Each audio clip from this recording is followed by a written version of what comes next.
The Boy Without a Name. Once upon a time, long, long, long ago, in a country far from here, there lived a boy who had no name. It is very strange to have no name, and you might ask, why didn't he have a name? Well, it was like this. On the day he was born, his parents were just about to choose a name for him when a very wise man came to the house. "This is a very, very important boy," he told them, "and I am going to give him something marvelous one day, but I will have to give him his name first. So please don't give him a name yet." "All right," said his parents, "but when he will get a name, I cannot say now," replied the wise man. "But remember, this is a very important boy, and you must be careful not to give him a name." So the parents called him Bina, which means nameless in the language of that country, for he was a boy without a name. One day Nameless went to see his friend who lived in the next house. "Everybody has a name, and I would like to have one too. Do you have a name you can give me?"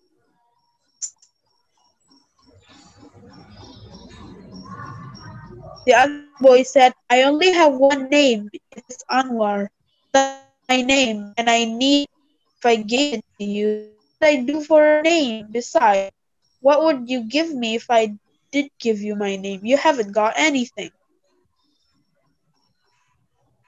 "I've got a dream I don't want. I could give you that," said Nameless. "But how can we find out how to get a name, and how to pass on a dream from one person to another?" asked Anwar. "I know," replied Nameless. "Let's go and ask the wise men."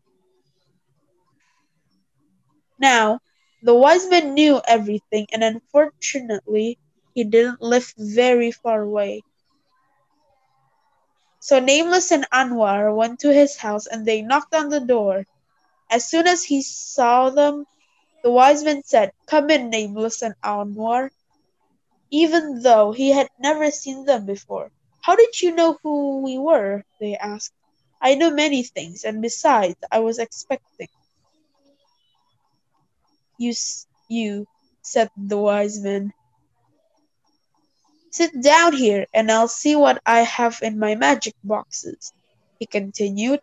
So the boy sat down on cushions beside the wise man, and he took up a small box, saying, "This is a magic box, and it's absolutely full of all kinds of names. You just see." And when he opened the lid of the box, the boys could hear all the names in it. There were all kinds of names, names saying themselves, names saying other names, names saying names from all the countries of the world. And the wise man picked a name out of the box and handed it to Nameless.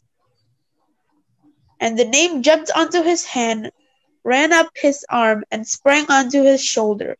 And then it went into his ear and right into his head.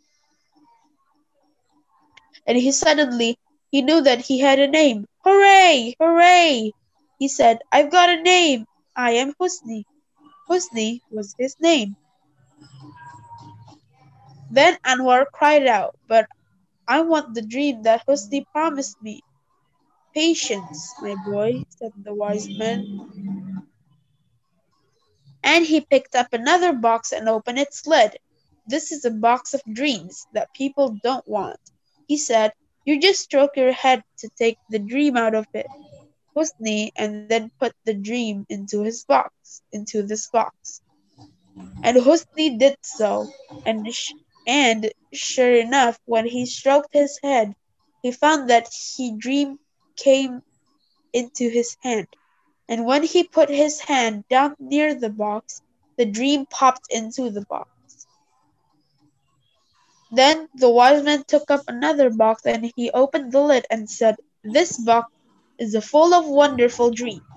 And the two boys could see all sorts of marvelous dreams inside. Wonderful, wonderful dreams. "I am going to give you one dream each," said the wise man, and then he asked them each to pick a dream, and they did. And the dreams, as soon as they caught hold of them, ran up their arms, onto their shoulders, into their ears, and right into their heads, just as Husni's name had done. And after that, forever and ever, Husni had a name. And the two boys, Husni and Anwar, always had wonderful dreams. Okay, thank you very much, Raka.